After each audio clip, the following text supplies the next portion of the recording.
Kolhapur police दलाच्या वतीने रिक्त झालेल्या पोलीस भरती 19 जून ते 27 जून अखेर पोलीस मुख्यालय पोलीस परेड ग्राउंड मध्ये होणार असल्याची माहिती जिल्हा पोलीस प्रमुख महेंद्र पंडित यांनी पत्रकार परिषदेत दिली। कालावधी दरम्यान जे पोलीस कर्मचाऱ्यांचे पद रिक्त झालेले आहेत त्याची भरती प्रक्रिया सुरू करण्यात येणार आहे।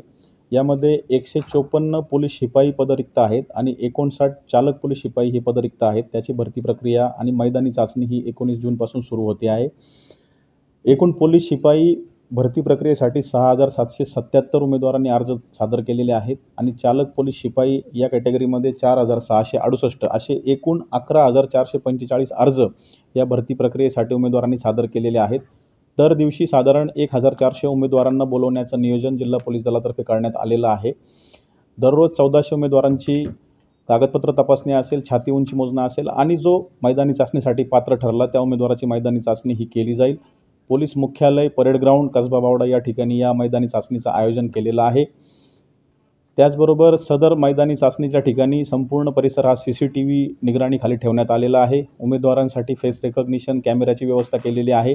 मैदानी चाचणीमधील जे 1600 मीटर, 800 मीटर आणि 100 मीटरची जी चाचणी आहे त्यासाठी RFID टॅगचा वापर पोलीस दलातर्फे करण्यात येणार आहे, जेणेकरून उमेदवाराची अचूक वेळ ही नोंदवली जाईल। त्याचबरोबर जे उमेदवार या भरती प्रक्रियेमध्ये सहभागी होतील यांच्यासाठी वैद्यकीय सुविधा देखील पोलीस परेड ग्राउंडवर उपलब्ध करण्यात आलेली आहे। त्यामध्ये वैद्यकीय पथक असेल, औषधं असतील, त्याचबरोबर ॲम्ब्युलन्सची देखील व्यवस्था करण्यात आलेली आहे। उमेदवारांसाठी ग्लुकोज असेल, ORS असेल, पिण्याचं पाणी असेल, केळी असेल याची देखील व्यवस्था करण्यात आलेली आहे। संपूर्ण भरती प्रक्रिया ही निपक्षपातीपणे व पारदर्शक रीतीने राबवण्यासाठी कोल्हापूर जिल्हा पोलीस दलाची तयारी पूर्ण झालेली आहे।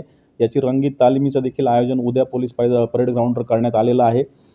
यामध्ये माननीय अपर पोलीस महासंचालक कार्यालयाने देखील 2 वेगळ्या घटकामध्ये जर उमेदवारांनी वेगळ्या पदांसाठी अर्ज सादर केले असतील आणि एका ठिकाणाहून दुसऱ्या ठिकाणी जाण्यासाठी त्याला जर पुरेसा वेळ मिळत नसेल मैदानी चाचणीसाठी, तर त्याला 4 दिवसांनी पुढील मैदानी चाचणीची तारीख व वेळ मिळावी याचं देखील आदेश पारित केलेले आहेत।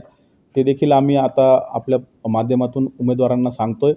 त्या व्यतिरिक्त पावसाळ्याचे दिवस असल्यामुळे पावसामुळे जर भरती प्रक्रिया किंवा मैदानी चाचणी होऊ शकली नाही तर अशा उमेदवारांना पुढची तारीख देऊन ती देखील मैदानी चाचणी त्यांची घेतली जाईल, जेणेकरून ज्या सर्व उमेदवारांनी या भरती प्रक्रियेमध्ये अर्ज सादर केलेले आहेत मैदानी चाचणीपासून कुठलाही उमेदवार हा वंचित राहू नये ही आमची अपेक्षा आहे। आणि 100% उमेदवारांना ज्या भरती प्रक्रियेमध्ये अडचणी येतील त्या पोलीस अधीक्षक या नात्याने मी आणि भरती प्रक्रियेमध्ये सहभागी असणारे सर्व अधिकारी या त्याच्या शंकांचं निरसन करतील आणि जर काही अडचणी असतील तर त्याचं देखील निराकरण केलं जाईल।